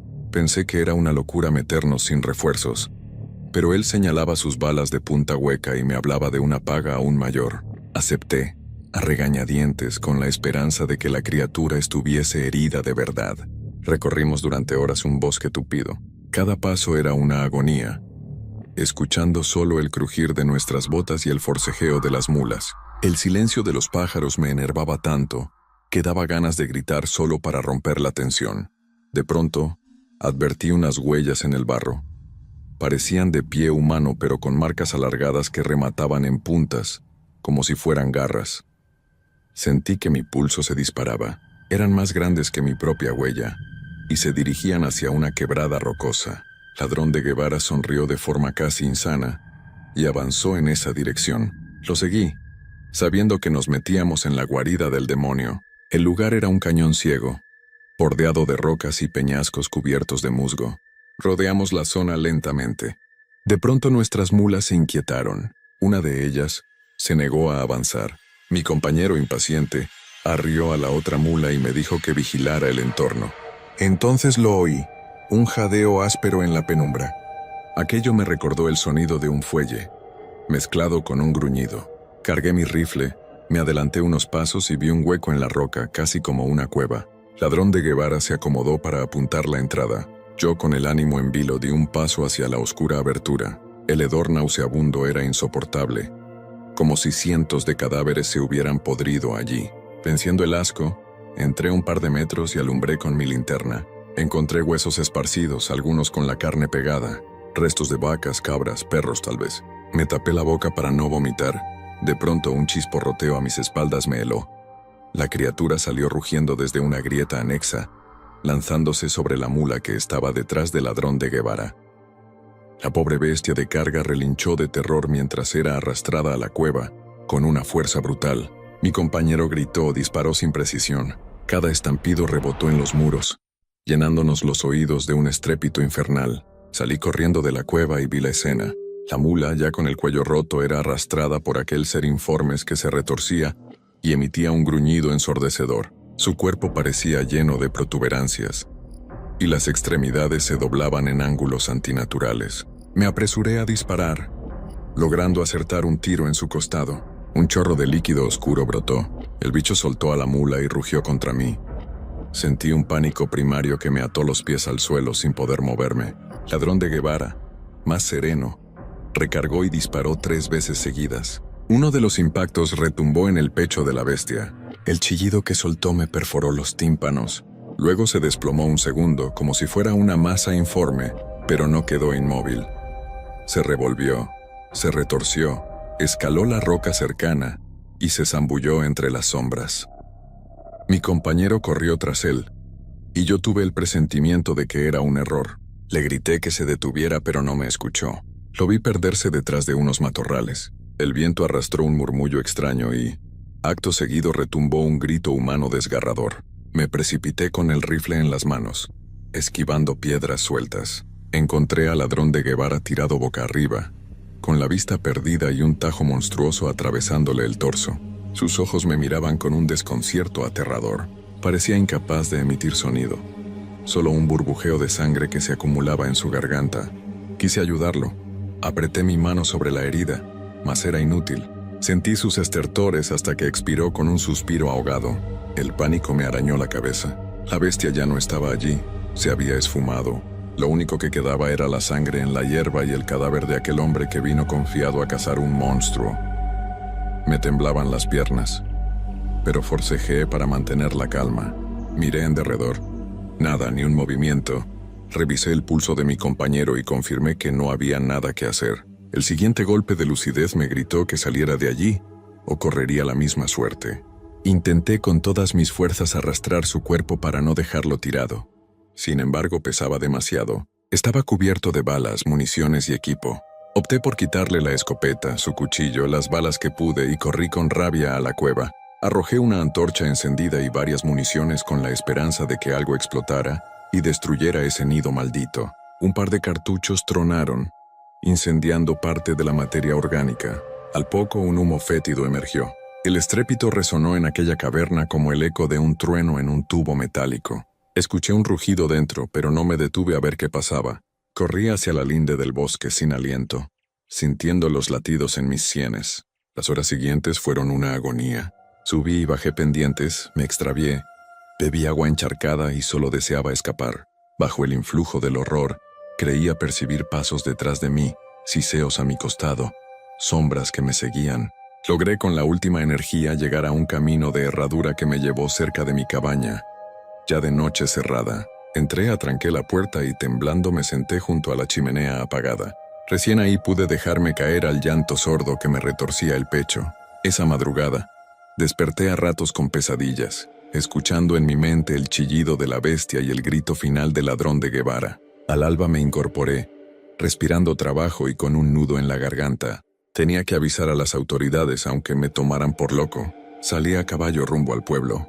Al llegar, di parte de lo sucedido al comisario, quien me escuchó sin interrupciones pero con una incredulidad evidente. Al fin y al cabo, contarle que un ente monstruoso desgarró a un hombre no era cosa de todos los días. Él me prometió enviar una cuadrilla al cañón para recuperar el cuerpo. Efectivamente, partieron un grupo de 8 hombres, algunos armados con rifles. Yo, agotado, me quedé en la comandancia esperando noticias. Regresaron al anochecer con la expresión desencajada. No hallaron nada, ni cadáver ni mulas, solo una mancha de sangre y un rastro de cenizas en la cueva. Un par de ellos me acusó de inventar una historia. Otro dijo que seguramente se trataba de un oso y que por miedo yo exageraba. El comisario, con cara de pocos amigos, me conminó a no andar atemorizando a la gente si no tenía pruebas concretas. En mi interior la culpa y la rabia bullían. Sabía la verdad. La había visto de cerca, pero no podía demostrarlo. Decidí recluirme en mi cabaña, pensando que esa bestia seguiría merodeando. Pasaron unos días de tensa calma. Yo no osaba salir a cazar ni a recoger leña lejos. Prefería quedarme lo más cerca posible de casa. Una noche, mientras intentaba conciliar el sueño, escuché un ruido fuera de la ventana. Un roce leve como de ramas contra la pared. Me estremecí. Tomé mi rifle y un candil. Al abrir la puerta sentí un golpe de viento maloliente. Busqué con la linterna. 0 rastros. Un silencio sepulcral cubría el bosque. Esa ausencia de grillos, de coyotes a lo lejos, era el mismo preludio que conocía. Me moví despacio, con el rifle apuntando en círculos. Sentí que alguien me observaba. De pronto alcancé a ver una silueta delgada, erguida, detrás de un tronco a pocos metros. Tenía los mismos ojos amarillentos mirando hacia mí, con una expresión cargada de odio o de un hambre pavorosa. Antes de que pudiera disparar, Corrió zigzagueando entre los árboles con un par de pasos apenas perceptibles. Le solté 2 balazos sin éxito. Me quedé con la respiración agitada, temblando, sin poder asimilar que ese ser parecía acecharme. A la mañana siguiente, me encaminé hacia la casa de Gabriel Gálvez, el anciano que me narró su testimonio al principio. Necesitaba consejo o al menos encontrar a alguien que no me tachara de loco. Al llegar lo encontré en la cochera reparando un arado. Le conté los últimos sucesos. Sus ojos se llenaron de terror y me narró que, precisamente la noche anterior, algo había golpeado las paredes de su granero, causando que sus cerdos chillaran desaforados. No vio nada, pero sintió la misma presencia maldita. Comenzó a rezar, sugiriendo que buscáramos a un viejo curandero, un tal Tomás Bermejo, quien vivía en las montañas. Decían que tenía conocimiento de las cosas oscuras y sabía hacer limpias contra entes malignos. En un acto desesperado, acepté. Partimos en su carreta maltrecha. El viaje nos obligó a subir caminos empinados hasta un caserío reducido casi a chozas. Allí entre gallinas hallamos la humilde vivienda de Bermejo. Se trataba de un hombre flaco, de ojos profundos y cabellos blancos. Nos recibió con cortesía, aunque su semblante se ensombreció cuando describía a la bestia. Asintió en silencio y sacó un manojo de hierbas y unas piedras negras, talladas en forma de símbolos extraños. Dijo que no era la primera vez que escuchaba de un demonio de la sierra. Aseguró que antiguamente, en los días de los abuelos de su abuelo, algo semejante surgió de las entrañas del bosque, matando ganado y provocando la muerte de varios aldeanos. Comentó que ese ser, o lo que fuera, no correspondía a un animal común, sino que provenía de un cruce entre energías ancestrales y rituales prohibidos. Nos aconsejó reunir a varios hombres armados, rociar las balas con ciertas mezclas de sal y hierbas, y procurar rodear al engendro para rematarlo antes de que nos emboscara. Solo si se mata de forma definitiva dejará de rondar, advirtió, con un dejo de pena en la voz. No me quedaba otra que intentar aquel plan. Gálvez reunió a 3 o 4 granjeros valientes. Ezequiel y Tobías, curtidos en la cacería de venados, además de Horacio, especialista en trampas. Nos encontramos al pie del monte ya atardeciendo. Bermejo llegó también, cargando un sahumerio y un morral con pócimas que prometían debilitar al engendro. Nos organizamos. Trazaríamos un cerco, ubicaríamos comida de cebo y esperaríamos con las armas preparadas, rociadas con las hierbas recomendadas. Yo guardaba un nudo en la garganta, recordando la finura con que aquella bestia se movía.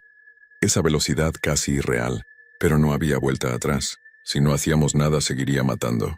Esa noche, nos internamos en el bosque y elegimos un claro. Allí pusimos un cordero vivo atado a una estaca, con la esperanza de que el llanto del animal atrajera a la criatura. Nos ocultamos en un semicírculo, apuntando hacia la trampa.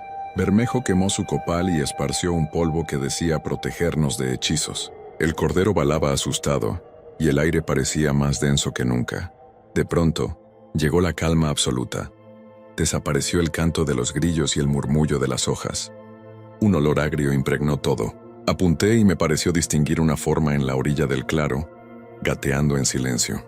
El cordero se agitó, balando con más fuerza. Disparamos una bengala a modo de luz. Un fogonazo rojizo iluminó la arboleda.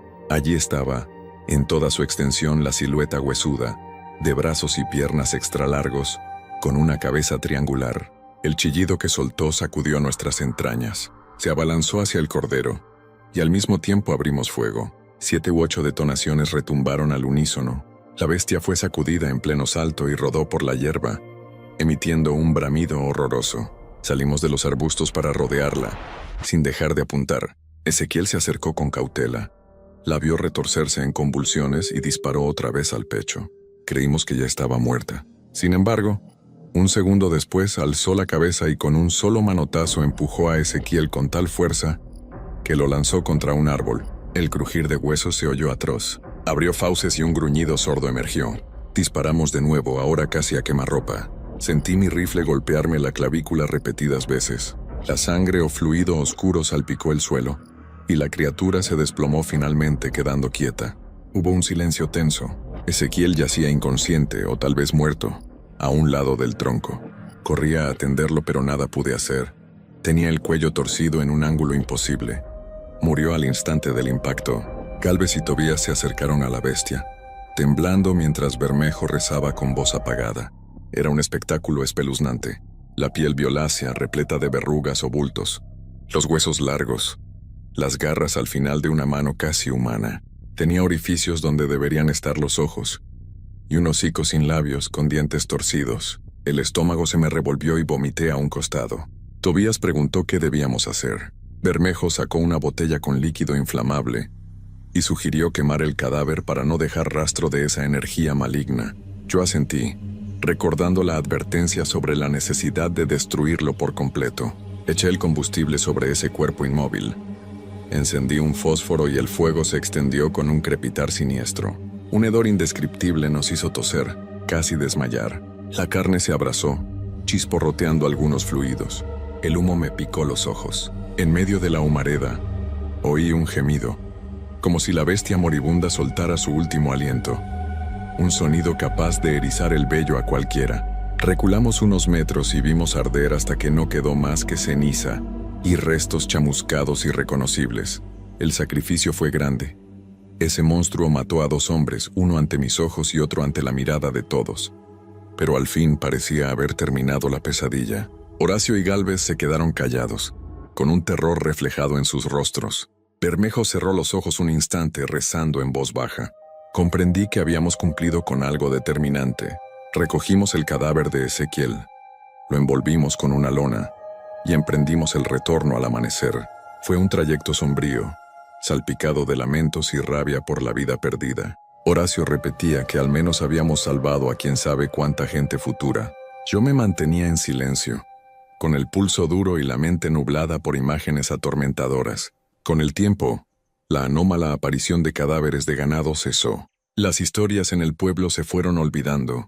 Algunos veteranos, quizá por no querer reconocer un mal tan grande, dijeron que todo lo habíamos exagerado, que se trató de un puma grande. Solo unos pocos supieron la verdad. Aún hoy, me levanto en medio de la noche empapado en sudor, recordando los gritos del ladrón de Guevara y Ezequiel, el hedor, la imagen inverosímil del demonio de la sierra retorciéndose en llamas.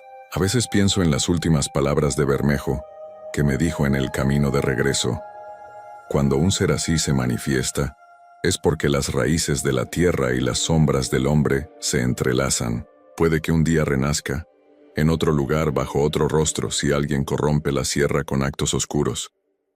Mis noches de cacería nunca volvieron a ser las mismas. Cada vez que me interno en el monte, percibo ese silencio anormal y un escalofrío me azota el cuerpo. Entonces, miro la munición con las hierbas sagradas que guardo y sostengo el rifle con fuerza. Sé lo peligroso que puede ser creer que ya nada habita en la penumbra. Prefiero estar prevenido, porque comprendí que el mayor terror no nace de lo que conocemos, sino de lo que se oculta más allá de la razón, esperando a que la noche sea lo bastante profunda para revelar su verdadera forma.